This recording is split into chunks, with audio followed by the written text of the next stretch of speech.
क्या आप जानते हैं एक ऐसी रहस्यमयी घटना जिसमें 400 लोगों की हुई मौत, अब तक पता नहीं चला कारण। इस देश में दांतों को काला करना समझा जाता है शान की बात। जानिए क्या है ये विचित्र मान्यता। और क्या आप जानते हैं सैकड़ों साल से एक तरफ झुका है भारत का ये मंदिर 6 महीनों से अधिक समय तक पानी में डूबे रहने के बावजूद बना है जैसे का तैसा। ऐसे रहस्यमयी और इंटरेस्टिंग फैक्ट को देखने के लिए वीडियो को स्टार्ट करते हैं। फैक्ट नंबर 1, एक ऐसी रहस्यमयी घटना जिसमें 400 लोगों की हुई मौत, अब तक नहीं पता चला कारण। तो जानते हैं इसके बारे में। दोस्तों, हर इंसान खुशी के मौके पर हंसता है, खुशी के मौके पर झूमता और नाचता है, ये सब आम बात है। लेकिन बिना किसी कारण के ही ऐसी हरकत करना आपको अचरज भरा और पागलपन लगेगा। जी हाँ, ऐसी विचित्र घटना करीब 500 साल पहले घटी जब बिना वजह के लोग नाचने और हंसने लगे। इस रहस्यमयी घटना ने 400 लोगों की जान भी ले ली।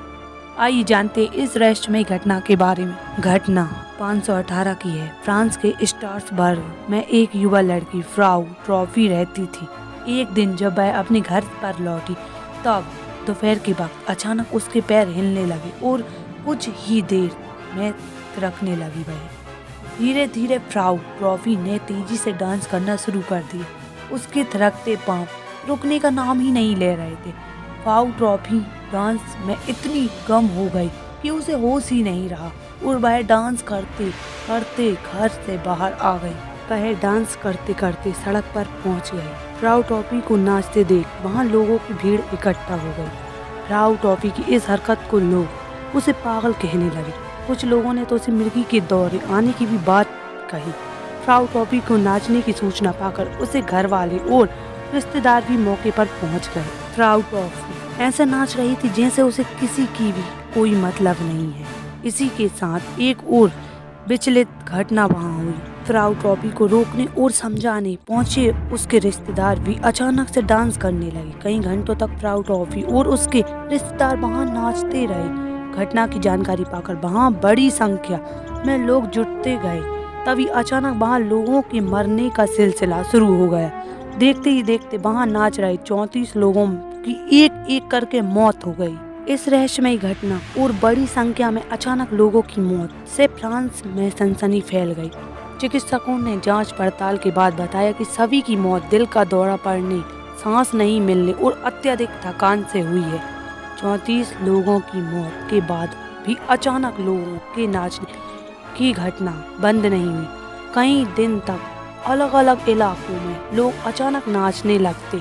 सरकार ने इस घटना को रोकने के लिए टीम गठित कर दी। चौंकाने वाली बात ये थी कि फ्राउ ट्रॉफी इस दौरान बिना रुके लगातार नाच रही थी। कई दिन से चल रहे उसके और अन्य लोगों के डांस में करीब 400 लोगों की मौत हो चुकी थी। इस घटना को रोकने के तमाम सरकार के प्रयास विफल रहे। इस बीच एक दिन अचानक लोगों का नाचना अपने आप बंद हो गया। फ्राउ ट्रॉफी ने भी नाचना बंद कर दिया। जब तक लोग कुछ समझ पाते वह अचानक गायब हो गई। घटना के पीछे कोई ठोस कारण सामने नहीं आ सका। रहस्यमयी डांस की घटना को डांसिंग प्लेग का नाम दिया गया। मीडिया रिपोर्ट के मुताबिक आज तक प्लेग डांस की घटना का रहस्य नहीं सुलझाया जा सका है। कुछ वैज्ञानिक आज भी इस घटना को लेकर रिसर्च अभियान में जुटे हुए हैं। वहीं इस रहस्य से भरी घटना पर बड़े लेखकों ने किताबें भी लिखी हैं। इन किताबों में डांसिंग प्लेग के कारणों और लोगों की मौतों को लेखकों ने अपने अपने नजरिए से बयान किया है। फैक्ट नंबर 2, इस देश में दांतों को काला करना समझा जाता है शान की बात। जानिए ये क्या है विचित्र सी मान्यता। परंपराओं और रीति रिवाजों में कुछ ऐसी चीजें देखने को मिलती हैं जो हैरान करती हैं। ऐसा ही एक रिवाज जापान में प्रचलित है जिसमें लोग अपने दांतों को काला कर लिया करते हैं।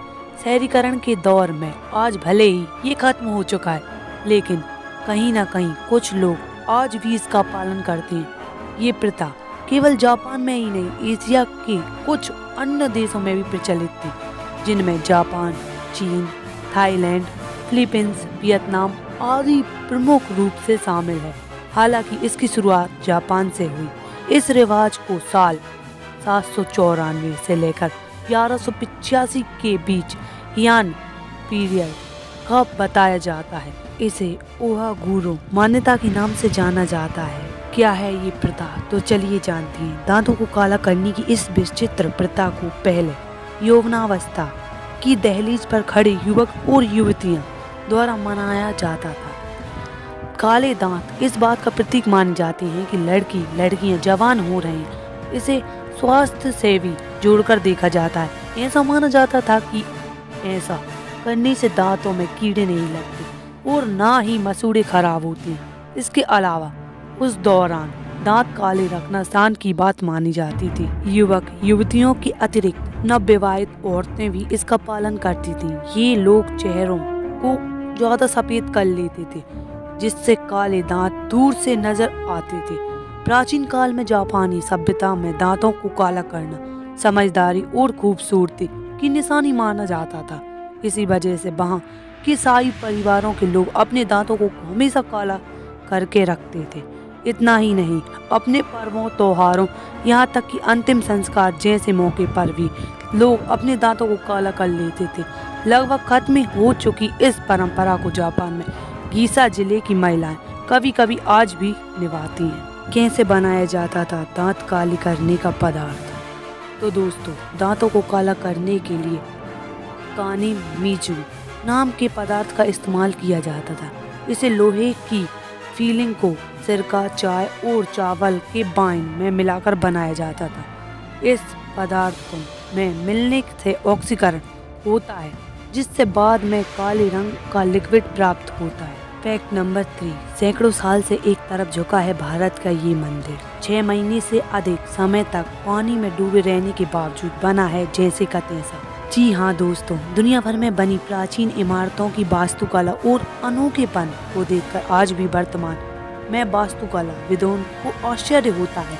आज जो तकनीक के विकास ने इन कार्यों को आसान कर दिया है, लेकिन पुराने समय में तकनीकी के अभाव में भी ऊंची ऊंची इमारतों पर बनी बारीक कारीगरी और वास्तुकला के पैमाने पर सटीक बैठती इन मंदिरों की दशा और दिशा आश्चर्य करने पर मजबूर कर देती है। आज हम आपको भारत में स्थित एक ऐसे ही मंदिर के विषय में बताने जा रहे हैं जो सैकड़ों सालों से एक तरफ 9 डिग्री झुका हुआ है। उत्तर प्रदेश के वाराणसी शहर में मणिकर्णी घाट में स्थित ये मंदिर रत्नेश्वर महादेव के नाम से जाना जाता है।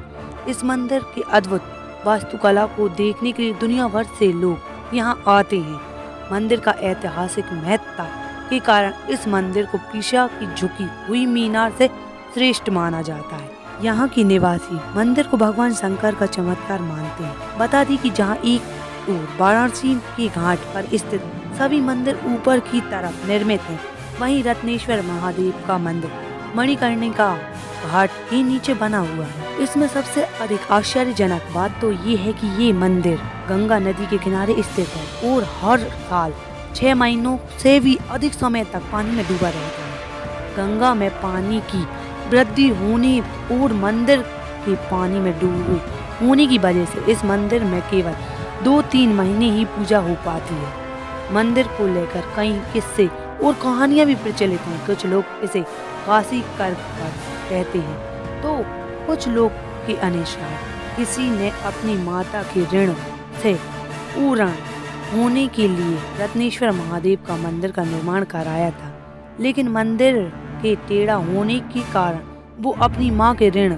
से उत्तीर्ण नहीं हो पाया था। इसके अलावा ये कहानी भी प्रचलित है कि महारानी अहिल्याबाई की दासी रत्नाबाई की काशी में मणिकर्णिका घाट के सामने भगवान शंकर का मंदिर बनवाने की काफी इच्छा थी। इसके लिए उन्होंने अहिल्याबाई होलकर से पैसे उधार दिए थे। मंदिर बनने के बाद उसकी सुंदरता देखकर अहिल्याबाई होलकर काफी प्रसन्न हुई और दासी से कहा कि वो मंदिर को अपना नाम ना दे, लेकिन दासी ने उनकी बात नहीं मानी और दासी रत्ना ने मंदिर का नाम अपने नाम पर रत्नेश्वर महादेव मंदिर रख दिया।